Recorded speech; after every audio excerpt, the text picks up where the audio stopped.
Okay, hello everybody. So we are starting our second seminar, which pretty much has the same agenda. We just listened to our faculty talking about the past. I don't think it should be a cursed past, or past that is already passé. But anyway, so the first paper is going to be by Maxim Alyukov. And the title is Hooking into the Game Engines, Capitalism, Code Resistance, and Innovation in Fan-Made Video Game Modifications. Right. Please.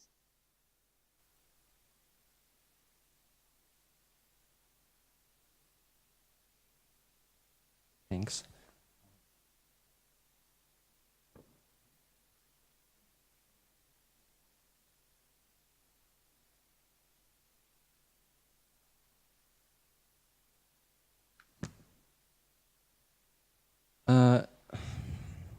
Actually, it's not past. Instead of talking about my dissertation, I decided to talk some about my ongoing research, because my dissertation is, I've got a lot of feedback on it, and it needs to be finished rather than discussed. And in this case, feedback would be much appreciated. So my paper is about video games, and video games today are really big business. There are about 2.2 billion gamers on Earth, and average gamer now is not a kid anymore. It's a 30 years old person, and there is about 110 billion revenue in 2017.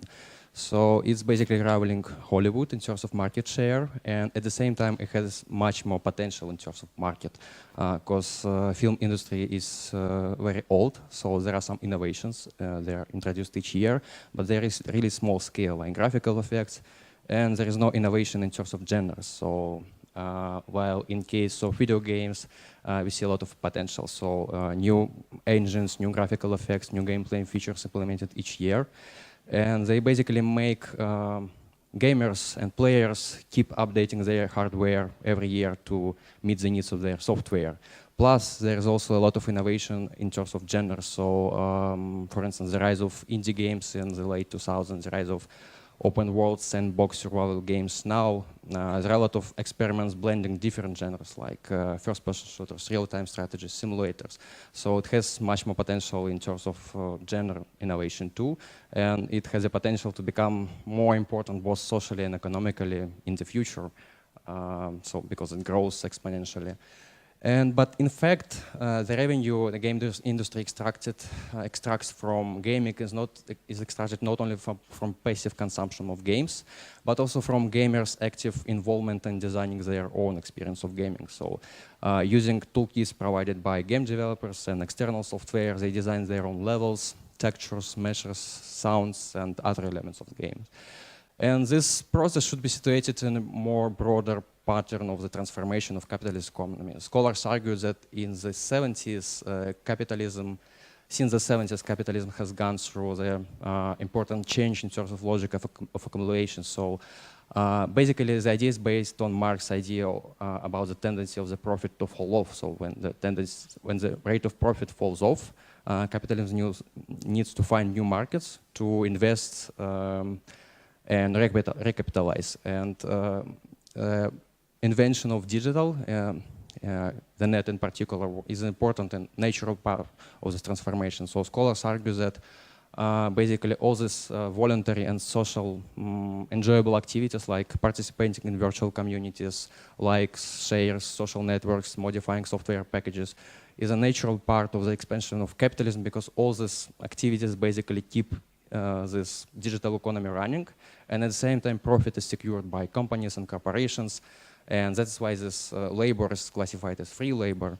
And actually video games are a natural part of this digital economy, and as compared to likes and shares, it's much more easier to measure and analyze the impact of modding on game industry. So it's quite hard to understand how our likes or shares on Facebook basically are turned into profit. But in terms of games, there are 5 ways scholars identify, the 5 ways how modding or modifying games is embedded in game industry. So the first way is just modding reduces costs of production and lowers financial risk of production. So it's about very specific nature of game industry. So It has very high cost of production. It's really expensive to develop new games. At the same time, it has very uncertain demand. So it's really easy to develop a bad game and go bankrupt. And there are a lot of examples of when the titans of game industry just go bankrupt because of one not really successful game. And in this case, it's much easier to pick up some existing game which has already gained some popularity and to develop it further.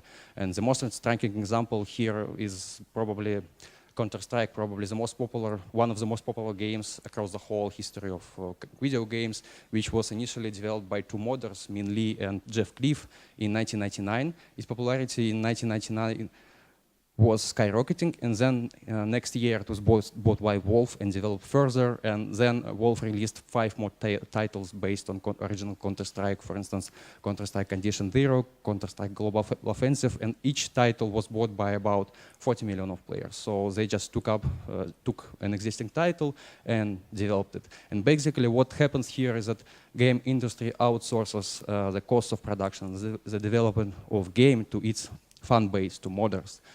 Another way this activity is embedded in game industry is that mods significantly increase games' lifespans. So it's also tied to very specific nature of game industry. It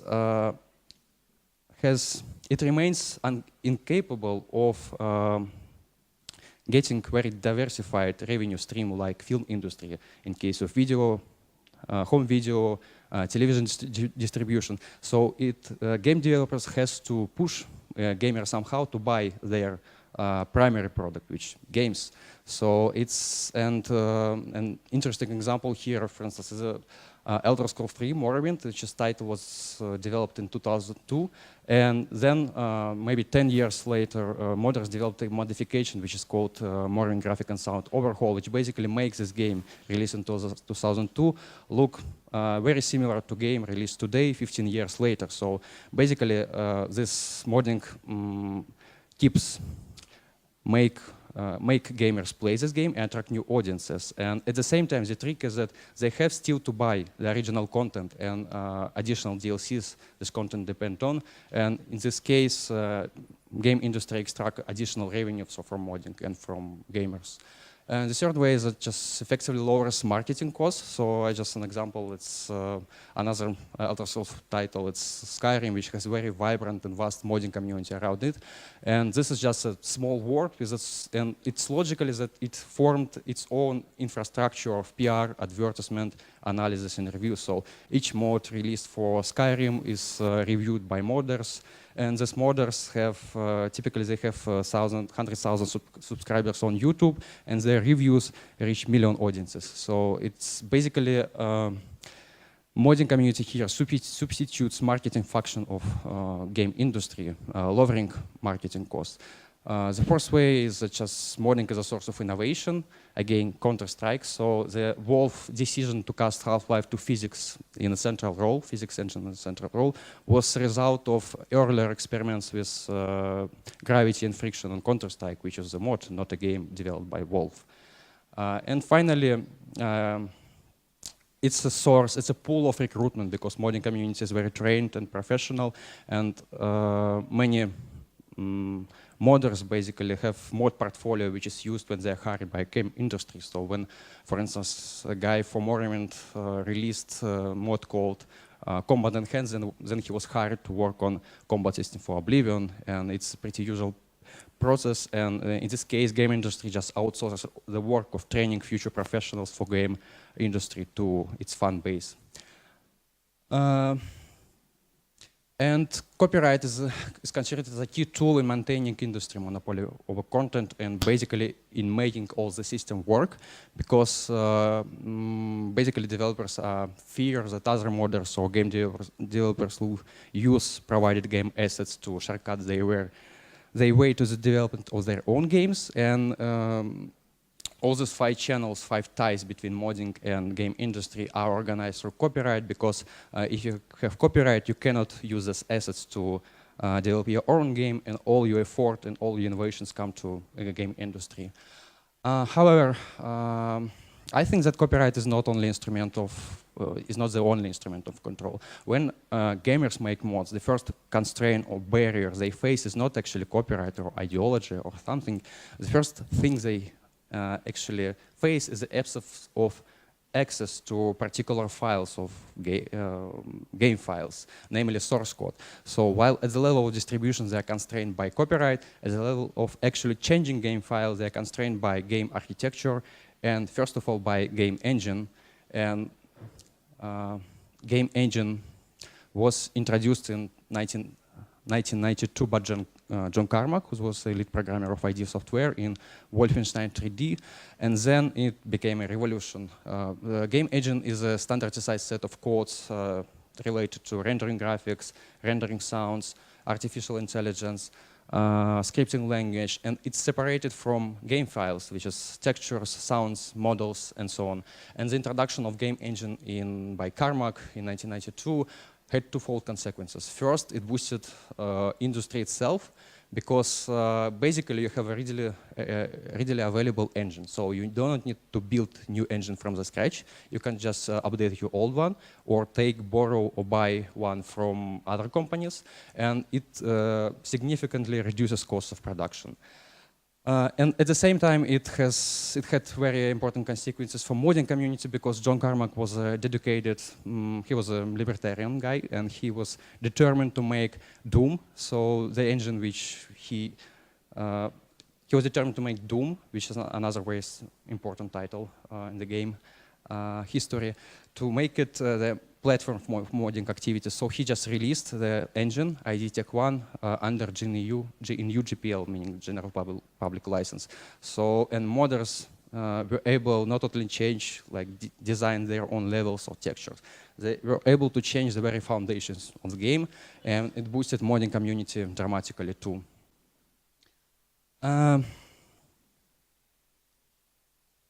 Just a second.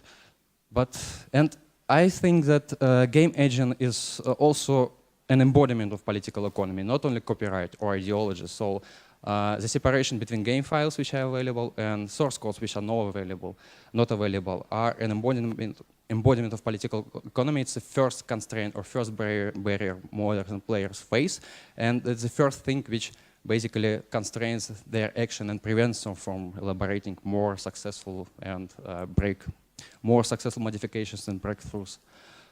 So not only copyright, but also game architecture itself is shaped by political economy. And logically, resistance to these unfair conditions also happens at the level of code.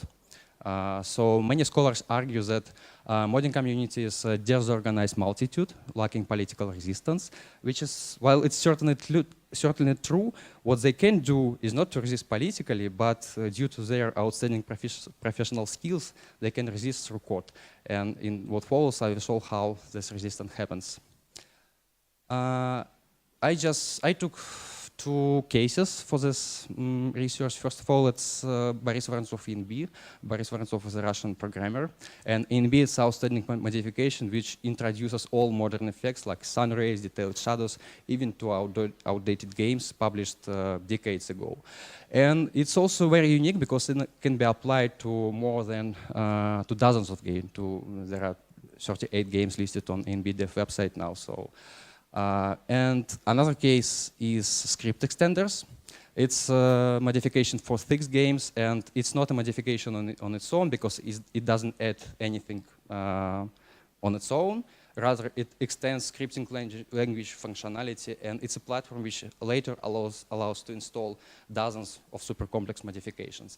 And another reason why I chose these modifications is because they are based on the same malware technology, which is called DLL Injection, which is basically a way to trick game engine and to overcome these economic constraints embedded in game infrastructure. I just follow, I just read gamers and modders forums like Nexus Mods, also Reddit and Quora, because they also have a lot of topics about modding. And I just try to track situations when something goes wrong. And in this situation, they start complaining about it when users cannot install mods or make them work properly. And modders cannot proceed with making mods. They start discussing it. There are a lot of technical details, so these discussions are very rich in terms of technical details. And it's really easy to reconstruct the logic defining their actions based on these discussions. The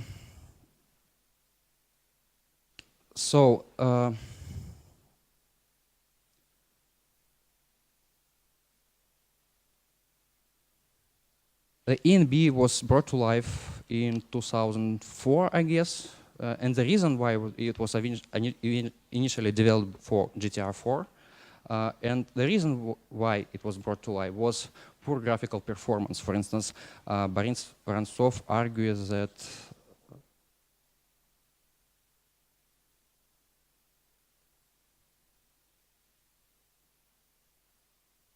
the time when GTR 4 was under development coincided with the tendency to use bleached gray, brown, and green filters. And it's really easy to trick sight. If you darken the screen and get rid of a color, the player sees the game as more realistic.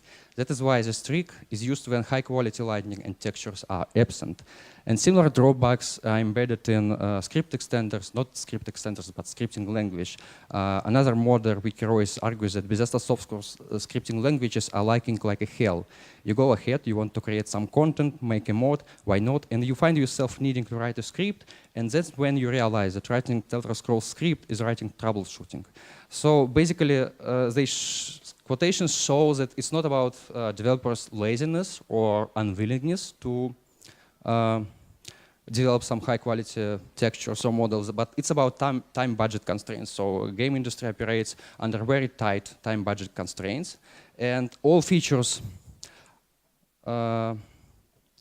For instance, Paul Jettel, another modder, explains that Bethesda has never sought to turn the creation engine or its predecessors into a secondary revenue stream by licensing it out to other developers. They make a tool that's just barely enough to make the games that they want. These drawbacks embedded in both scripting language and rendering engine are a result of commercial logic imposed on it and the result of time budget constraints. So all features implemented in a game only function to the full extent of what they've put in the game. So games should be released timely. You need to justify your budget and include all features planned, even the expense of quality.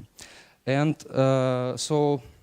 game industry cannot do better because of time budget constraints, and the result is poor graphical performance and gameplay. And at the same time, when all these features are already a part of the game, modders cannot fix them too, because they don't have access to source code. As another modder argues, but changing the limitations of the game engine is not so simple. You can't modify game files themselves. That requires access to the source code, which you never would be able to get. So you're not going to be making any changes to the game engine itself unless you first get a job with Bethesda, in which case you wouldn't be asking us for help. So game industry won't distribute these files too, and we have a dead-end situation. Game industry cannot do better, and modders cannot improve graphical performance and gameplay because source codes are not available. So to get access to these codes, you have two options. First, you get it from publishers, from developers, and they won't give these codes to you. And second way is to reverse engineer the engine, which would constitute a copyright infringement and would be illegal, basically. But some smart people found a way to overcome this constraint. There is a technology called DLL Injection. It's based on dynamic link libraries. So there are static link libraries. So you have a process or executable running, and you need certain code to run it. And instead of compiling this code every time, you just put it in a library attached to this application. It was a breakthrough. But at the same time, now it's outdated, and dynamic link libraries was a step forward. So when you have multiple executables and processes and multiple static libraries, you may face a situation when you have a lot of similar functions in all these libraries. It's basically a waste of memory. So smart people invented a dynamic link library, which is basically a shared library for many processes and applications. And it's basically allows to maximize performance, eliminating all the similar functions in all these libraries. It maximizes performance, but at the same time it has a weak spot for hacking, because when all these function binaries are compiled in a single library, they are tied to target applications application, and it's really hard to isolate a particular binary in this library. When they're compiled in a shared dynamic link library, it's really easy to track it, analyze, and reverse engineer. So that's why DLL injection is malware technology is based on this idea. So it just forces a process to load another DLL library in its own operative memory. Instead of DLL library, it's supposed to load. So it basically makes a process to run another malware piece of code in its own address space. And both Vorontsov and the creators of script extenders utilized this technology. Just to get you a visual understanding of what is going on and how it works, I will show you an example of how INB works and what graphical improvement you can get. Можно свет выключить?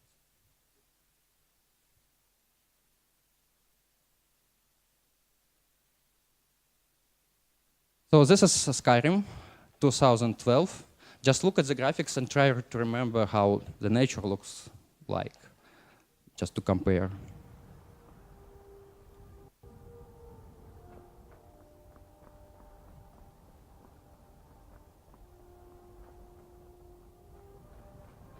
This is pretty nice graphics for 2012, but now look how it looks like when ENB is applied. So colors are more bright, much more detailed, and high-quality shadows is the first thing we see. Shadows.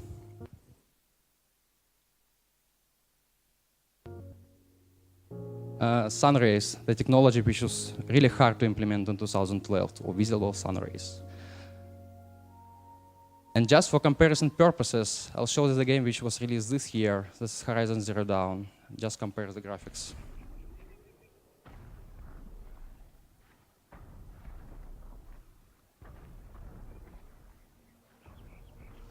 So basically, we see that notwithstanding the 5 years distance, the graphics is very similar.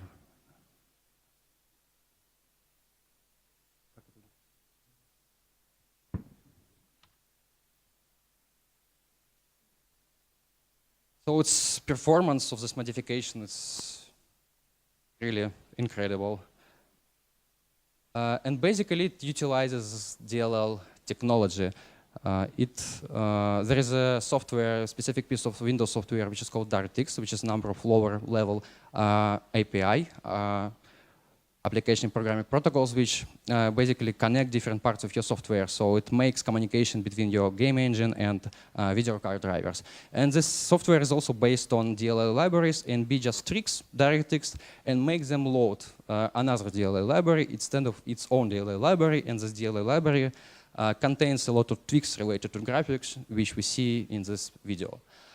It has two important features. First of all, it performs the task it's supposed to perform. It improves graphics very much. And at the same time, it does not change any elements of the game engine which would constitute copyright infringements. So effects are modified on the fly when they are loaded into operative memory. And when game is closed and the process is stopped, nothing has changed. So all files remain unchanged. And it basically allowed to avoid these copyright constraints because actually nothing is changing. But at the same time, in terms of graphics, everything changes. The same thing happens with script extenders. Just another video. So it's not related to Skyrim lore at all. People are not dancing here, there, because it's a very dark game. It's Skyrim City Guards. But I just want to show you the sheer performance of this modification. So characters in Skyrim have very specific, a very limited number of movements. Each has a skeleton and very limited number of bones, allowing certain movements, and very limited number of animations, basically movements. And they can run, walk, sit, eat, drink, fight, jump, fall, I know, move their lips when they're talking, some idle movements when like waving hands, and that's probably all. And now just see, look at these two guys.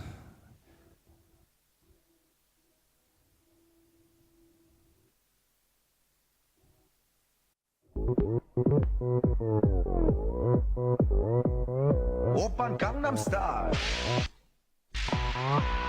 Gangnam Style. 낮에는 따사로운 인간적인 여자 커피 한 잔에 영원한 여자 밤이 오면 심장이 뜨거워지는 여자 그런 반전 있는 여자 너는 선어해 낮에는 너만큼 따사로운 그런 선어해 커피 식기도 전에 원샷 때리는 선어해 밤이 오면 심장. So basically the point is that to make this work and build it from the scratch, you need to put a lot of effort. First, you need to update the skeletons, add all these bones, then build animations from the scratch, making them move, and then you need access to scripting language to gather all these pieces together and making them work together in particular situations. It's just outstanding job, and it's just sheer performance. And basically, this technology is also based on DLL injection, because what modders do, they just scan operative memory and decode memory values, and then build a library based on these values, DLL library, and then they force an application to load this DLL library instead of usual DLL library it's supposed to load. So in this DLL library adds all the tweaks set up by modders into the game. It also performs the task very well, and at the same time it does not change anything in game agent and does not violate any copyright or any legal rules, because all the effects are modified on the fly, loaded in operative memory on the fly, and when game is closed and the process is stopped, nothing is changed.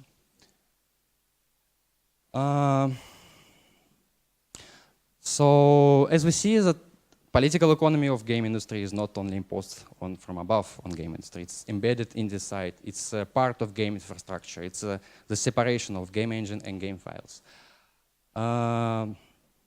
Because this game infrastructure prevents certain changes to the game and basically defines the actions and behavior of modders.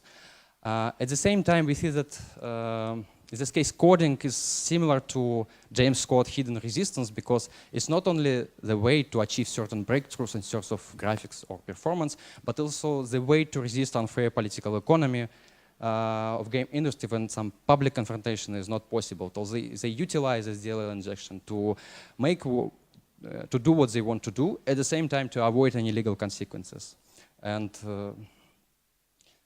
finally, some policy implications. So I think that it's also a good example of, it shows that it's not a question about fairness or justice or ideology, it's also a question about sheer performance. So modders are not only deprived from their intellectual rights, they're also prevented from achieving better results, which harms industry itself, because they often do better than industry itself, updating and installing and creating these mods. And I think that there are two measures which can be implemented to contribute to the industry in general. First of all this total conversions should be considered not derivative works, meaning they are in full possession of modders. So when you build a new game from the scratch, it should be your game. And there should be a policy encouraging game developers to release source code under general public license. In this case, it will allow modders to experiment, to build new games, and finally bring their breakthrough back to the industry itself, because just try to look at these things. So they do all these modifications with these constraints. What can they do without these constraints, right? Without being constrained by political economy. They will be able to do much better. Thank you.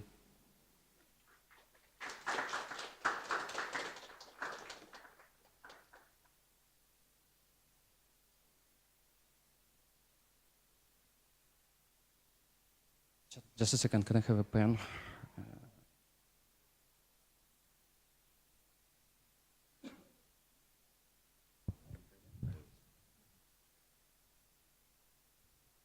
Thank you so much for the talk. I only have one question, which interests me the most in the whole concept of this analysis.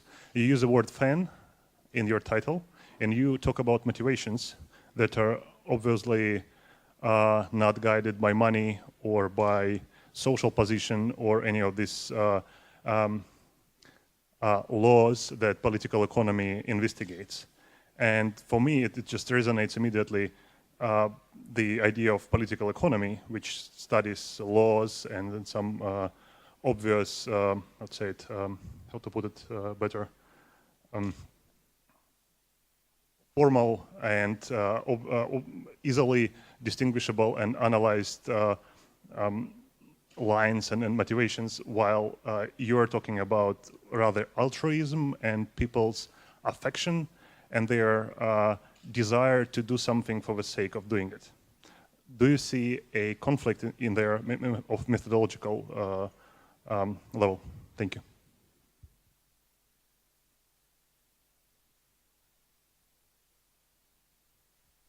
Thank you, Zhenya, for this question. Actually, I don't see any inconsistency in terms of methodology, because there is plenty of research on their motivation, and there are probably three most important motivations identified by scholars. The first one is the most popular, is what you are talking about. It's about enjoying yourself, about making your own game better. But the second motivation is a little different. So when just imagine you make a mod, upload it, and then 1 million people download it and install it. And then a person forced to keep updating this mod, because there are social kind of rules or constraints, because he feels responsibility. So it's a little different from pure enjoyment, because it's society, the small community forces him or her to update this mod. And finally, the last motivation, which is not so widespread, but about 20% of modders talk about it. They deliberately make mods to make a mod for portfolio. So they think about their future career in industry. And it's also about political economy. It's not about pure enjoyment.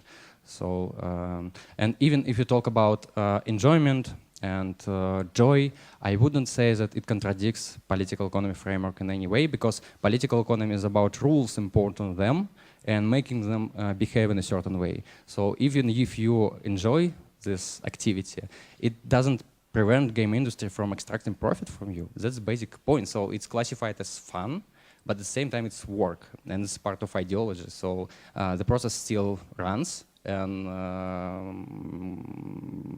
game developers still make money. So even if people are enjoying modding and don't care about this money.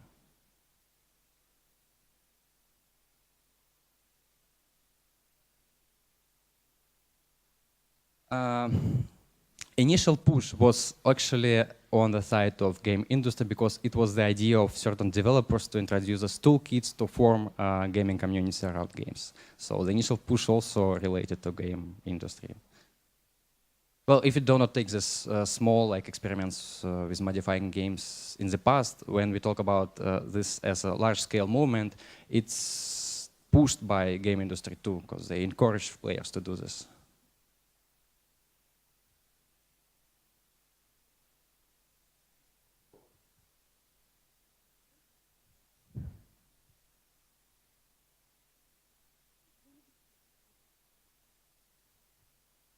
Thank you, Maxim. My question is about this term political economy, and more particularly, what geographical space does it pertain to? What boundaries does it have? Usually when we talk about a political economy of a country or a society or a continent or some space, right? And here in your presentation, all these modders and the industry itself are kind of thrown up in this international or non-national, transnational, I should say, space. So I guess my question is, what's the role of nation-state laws here in regulating this? Like, is the community kind of transcendent of these laws? Are they not? Do those people have to navigate? Do they have to know what's the general public license law in America and what it is in Russia? Like how does the nation-state context, what kind of role does it play here?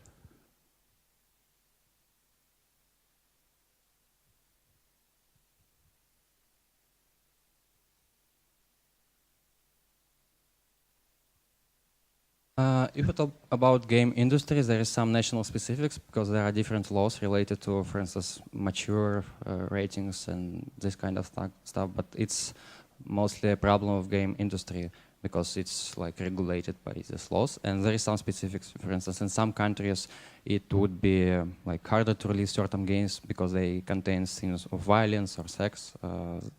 But it mostly does not concern modding community because they do not distribute their content via distributing companies or TV. So it's not regulated by the law unless they put some completely crazy fascist or sex scenes there. So it's mostly international, and modding community depends, I mean, it has certain geography, but it's not very much kind of, it's hard to situate in a particular country. It depends on the level of development of game industry. For instance, in Russia it's not so much developed. There are only 2 or 3 games which are known internationally, and that's why there are not many gamers here and modders who can contribute to game industry. In other countries they're much more developed, but it does not make any difference for modders, so they're completely international, and some national boundaries do not, I don't see any effect of national laws on modding community. So there is certain effect only on game industry itself. So I mean, even if you, it's just completely ordinary story when a person releases mod and he doesn't speak proper English, and he just in the description complains that, sorry guys, my English is not well, but I release this mod. And it's pretty ordinary stories. They are from all over the world. Hey, Maxim, thank you. This kind of relates to my question, and maybe it's a little off from the focus of your talk, but I'm interested in the broader stuff that you read about in your research, and in relation to political economy too, I suppose. How do the modders afford to be modders? As far as, because like you were showing, this is extraordinary performance to make this amazing dance, and it requires a lot of labor. How do they afford it? And maybe you picked up something on the forums. Well, that's why it's unfair. That's why I argue it's unfair, because it's really hard work. You need to work like many hours per day, like 7 days per week for years, and that's basically, it's your hobby, which absorbs all your time except for your job, and they really, yeah, that's how they afford it.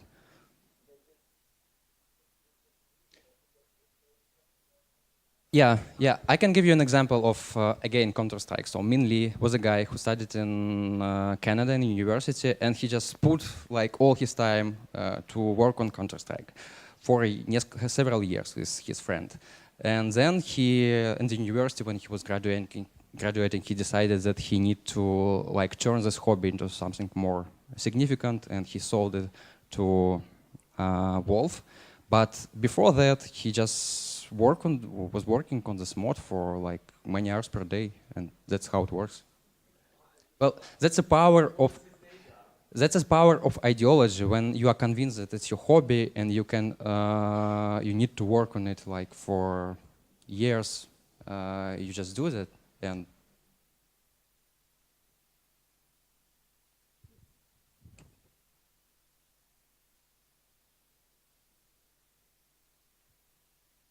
Thank you. I think my question's sort of related.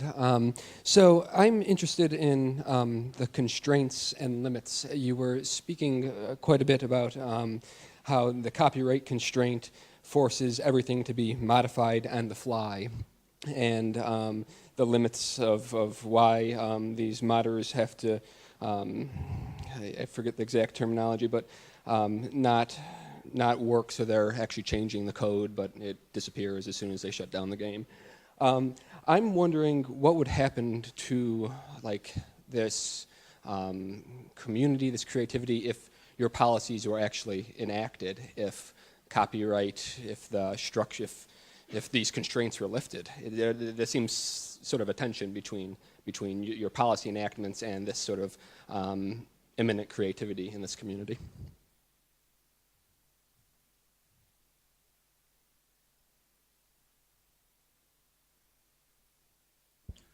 Well, I have just a historical example for this situation. It's basically the game I was talking about, it's Doom, and ID Tech 1, the engine of Doom, which was released in 1999. So it basically gave rise to dozens of so-called source ports. Source ports for Doom, it's not only modifications of particular files, but modifications which change the very foundations of game engine, like changing graphics rendering, adding effects, removing limits, and so on.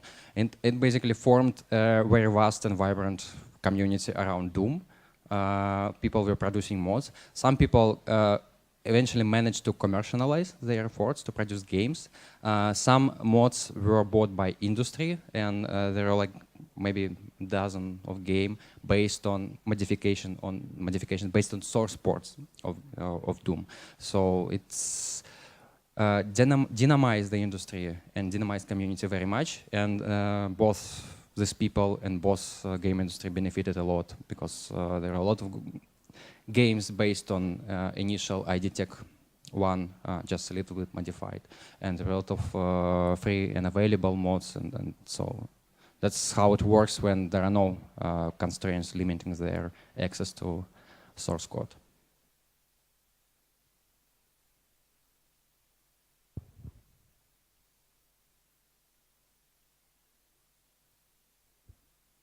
So my question is, what do you think of the gaming industry trying to monetize mods? So, for example, the new Bethesda's paid mods program. How do you think it will change the modding community? Is it a positive change or a negative one?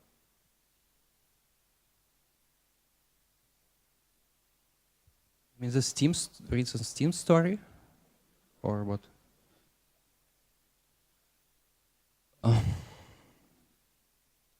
Well, I think it doesn't make sense to monetize mods unless you have full intellectual rights over your mod. So still a part of, they're still constrained by copyright.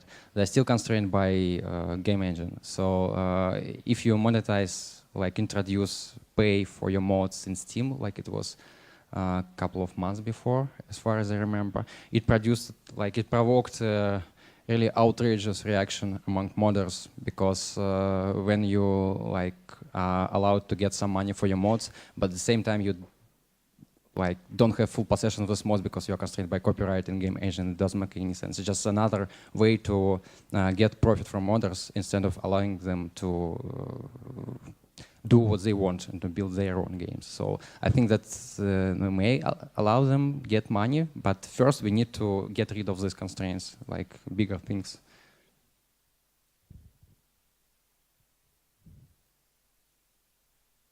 It will be a long question.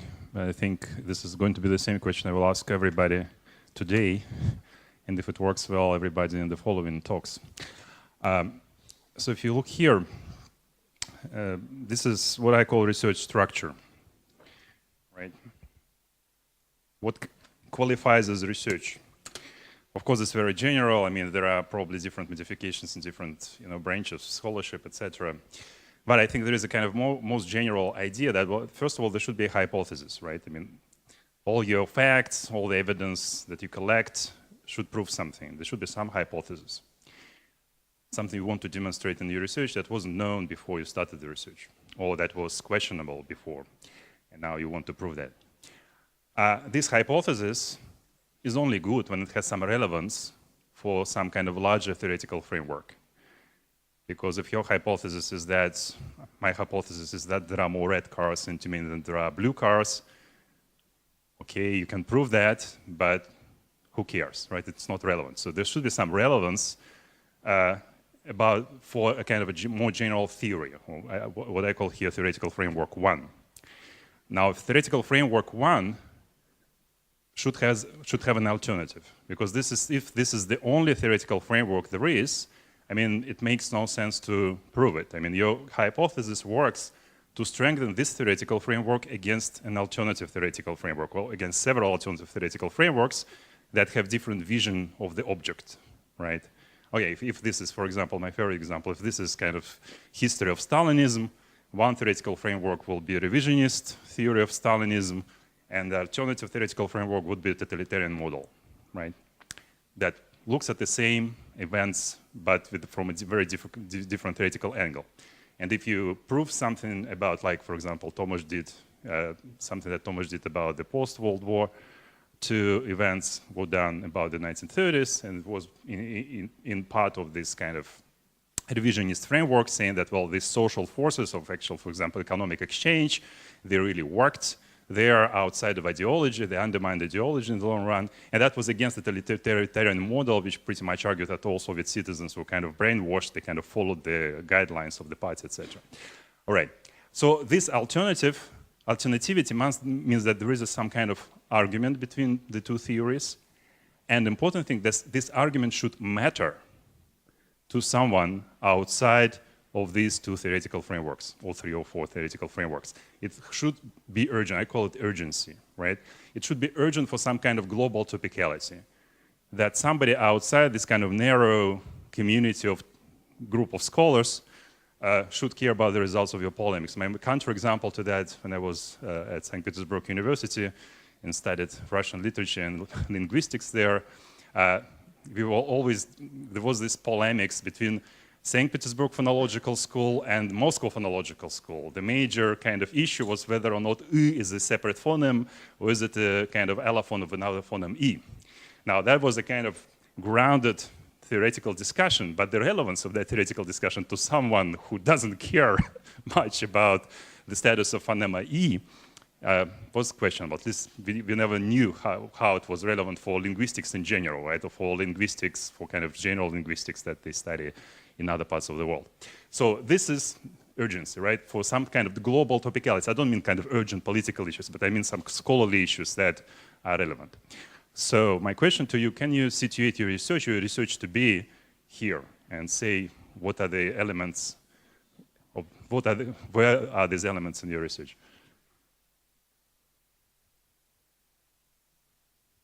Thank you, Andrea. I feel myself in class. Should I put this framework on my research, right? Yeah. I'm actually glad that you mentioned Tomic's research, because I guess it's similar. So it's also about social forces against ideology, but in this case, it's about social forces against capitalist ideology, not communist ideology. So just imagine, like, you have theoretical framework 1. It's a usual understanding of modding analysis. So it's a leisure. At the same time, we have copyright, and if I own my own engine, I don't need to give it to anyone, because in this case, it will cut my profit share. And it's the ideology which is basically shaping gaming industry and game community. Another theoretical framework says that it's not about leisure, but unpaid labor. And if you give this engine to anybody, he or she actually can improve it and then benefit to the industry in general. And while in a short-term perspective, it will cut your profit share, in long-term perspective, it will benefit to the industry in general, and this profit will come back to you through this mediated way. So my hypothesis is that these constraints, a little bit ideological constraints, basically ideological but embedded in game engine, are imposed on modding, and this makes them invent very complicated tricks to achieve what they want to achieve. But without these constraints in framework 2, they would be able to achieve this much better, efficiently, and in much more short-term perspective. About global topicality, there is a global topicality. Like, people who are playing games, or at least, please raise your hands, people who play games at least sometimes. Anything like PC, console, mobile. Like, about a third of Earth's population is playing computer games. And if you free a little bit this area of modding, it will provide innovations which will move this industry forward. So all those 2.2 billion people on Earth will benefit from this situation if you're a little bit losing copyright constraints and get rid of all these constraints embedded on game architecture.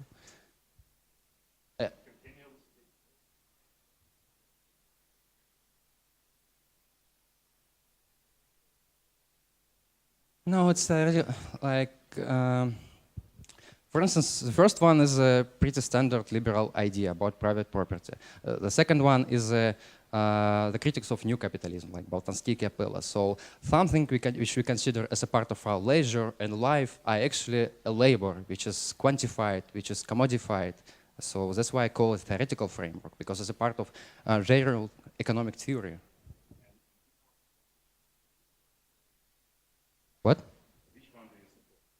Second one? Sure.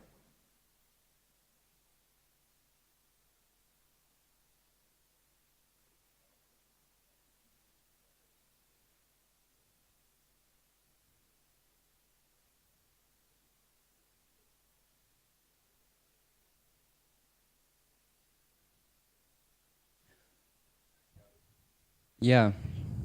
Well, that was my point. There are some theoretical arguing that the web is a part of digital economy, and all those likes and shares are a part of all this process, so they keep this economy running. It's really hard to prove, because how do you measure likes? In this case, it's really easy to measure and quantify it, because like there are particular numbers and sums of money these games are bought for and sold for, and like I can measure. I can just go browse internet, use Steam Spy, and see how many copies of Counter-Strike Global Offensive were sold by Valve. Or you can apply certain quantitative, more complex quantitative analysis and compare games developed by modders with games developed by developers, and games with vibrant and vast modding communities with games without these communities, and this is the procedures.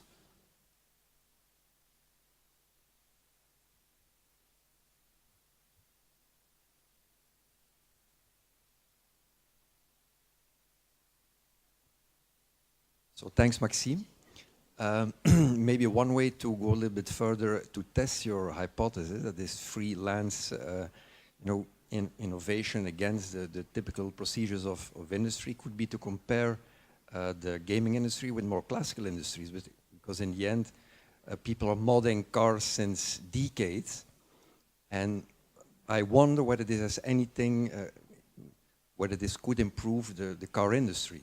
So the broader question is, are there other industries which could be, let's say, which could give insight in your revolutionary ideas that, basically the industry should give up on copyrights and patents and so on? Because I think that a classic economist would say this cannot work. But do you have some hints that it worked in other fields?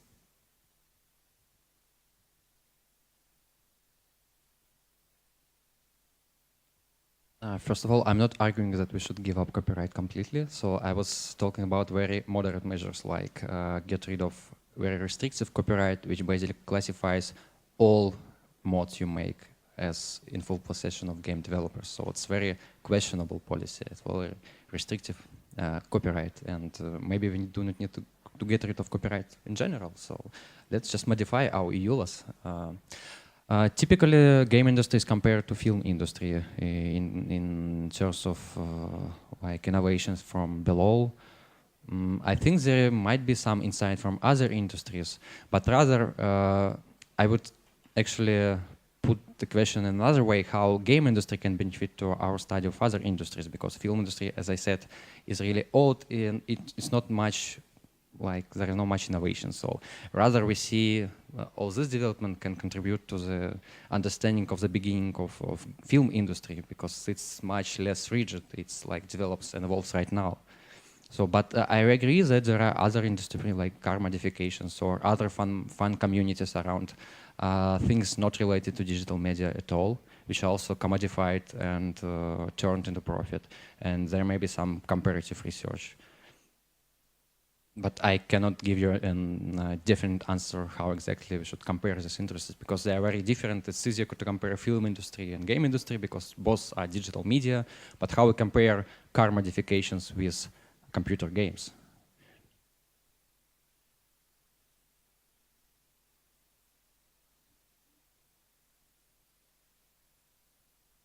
Yeah.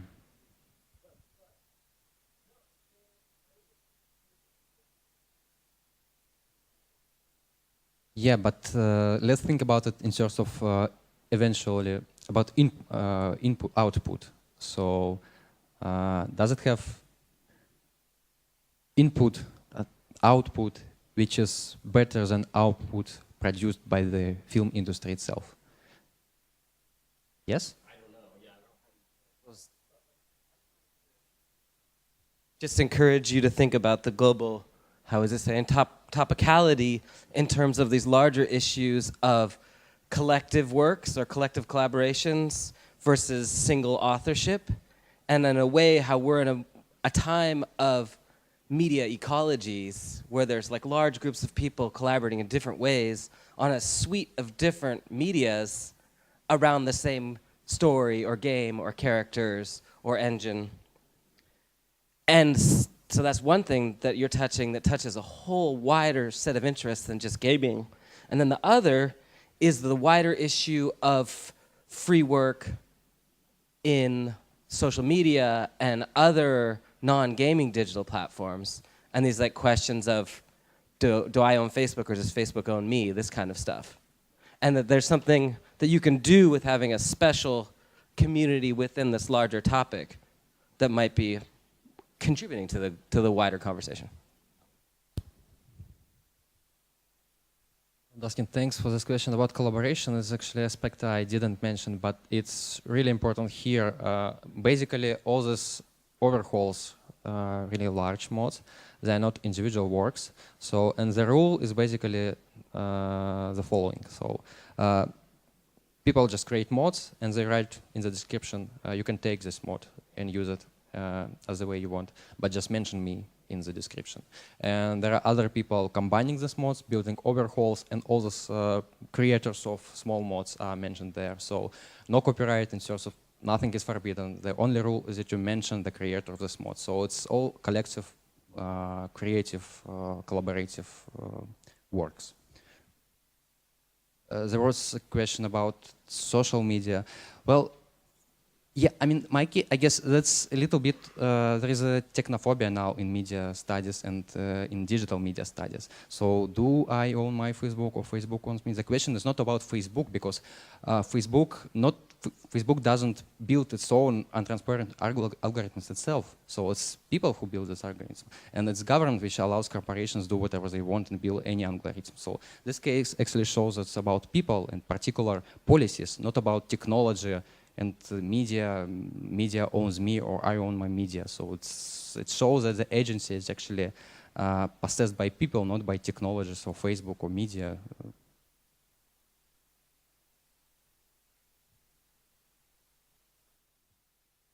What about future? People don't have got any money for their work because they just enjoy it. So what if it's only the question of gamification? For example, car industry, maybe it's only, we only just should wait and see when it will be. Yes, what do you think?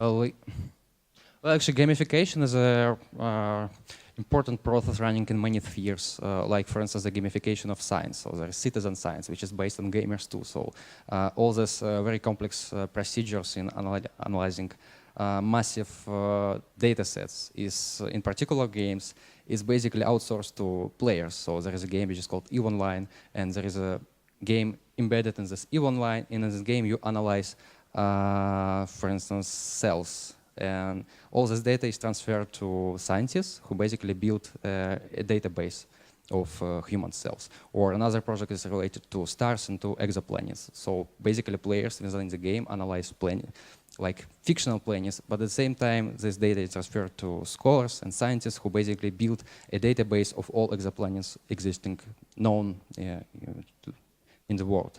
So it's on the one hand it's pretty effective, so they can analyze really massive data sets and have real input in terms of output, in terms of scientific, I don't know, importance. But at the same time, I think that we should consider, like, it's a question, is it really technical efficiency, or this kind of neoliberal framework when basically we don't have enough money to fund these institutions, and that's why we make these gamers to analyze this planets. So it's a question of our it's a question of ideology, basically. We can consider as a breakthrough, technological breakthrough, or we can consider as a kind of fail of the government to fund institutions, scientific institutions. So gamification is running. That's the question, what is it? Is it a breakthrough, or it's rather a fail of particular social institutions to build normal science or other spheres? I'm sorry, Maxim, I have two more questions. First question is about, correct me if I'm right, so what you're saying is that there are two visions of property in this field. One is based on more kind of traditional liberal theory, and the other is kind of more progressive, quote unquote. And what you're saying is that if the industry adopted the second framework, game industry will be developing faster, will have better games with better graphics sooner, right? But you're not arguing that the industry will get better profits if they assume that, right? So then what is your policy implication? And why should the game industry, I mean, game industry does that not because it hasn't read your research and didn't discover yet that they actually property rights hinder the development of game industry, but because they think this is the better way to get the profits. So why should they kind of read your research and change the, I mean, if you really want to make it kind of policy implications. But the second question is more kind of methodological. So also, I didn't put that in a scheme, but below the hypothesis, there is a kind of basic protocol, right? So, and part of the basic research protocol is that you're supposed to read everything that was written about that before and kind of relate to that to say, well, most people argue that, but my hypothesis is different. So what you're saying, is this, you are the first person who actually suggested that? Because it sounds to me quite obvious, right? I mean, I'm not expert in the field, but I would be surprised if nobody has written about that before, maybe 100 times.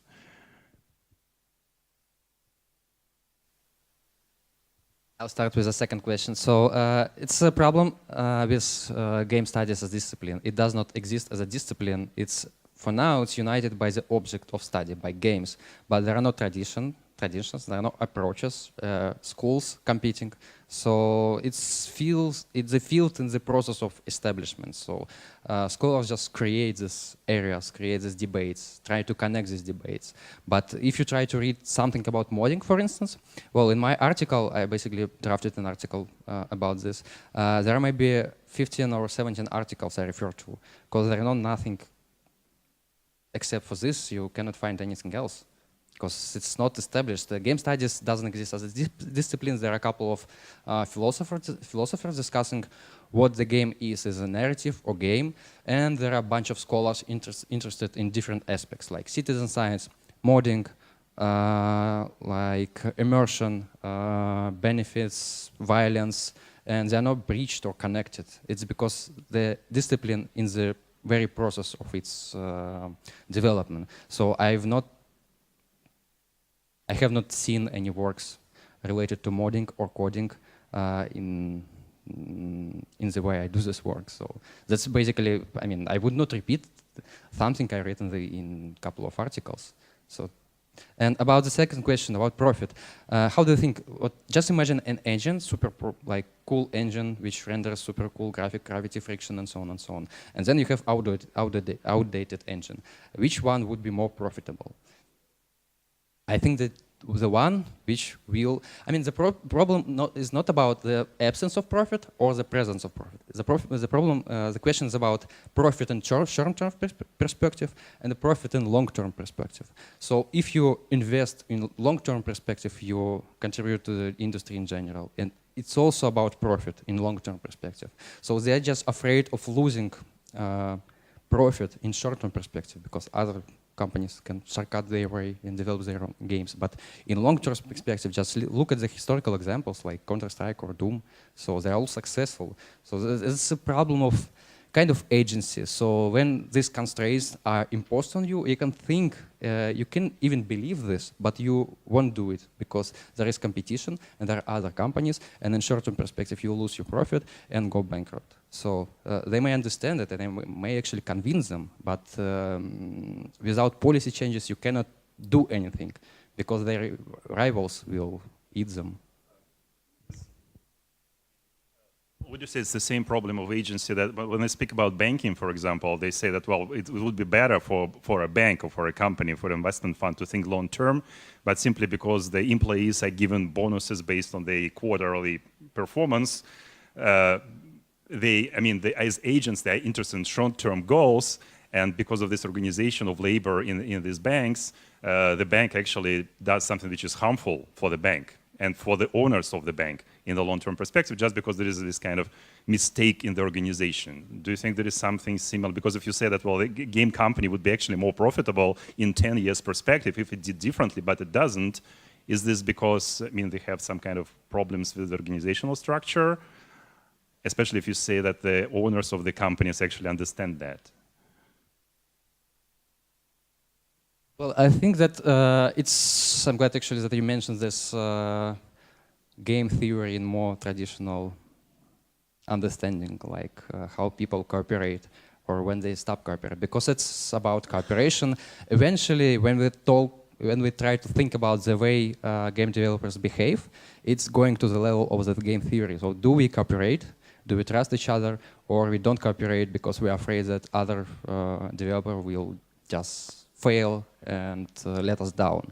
So it's similar to this banking thing, just because it's similar to all these organizational problems in terms of choice and in terms of games, in terms of cooperation. So at this level, it's similar because, and it's not, so at this level, it's similar idea. So we have expectations and we expect others to behave in a certain way. And we just act and behave in this way because we're afraid that they will fail and let us down.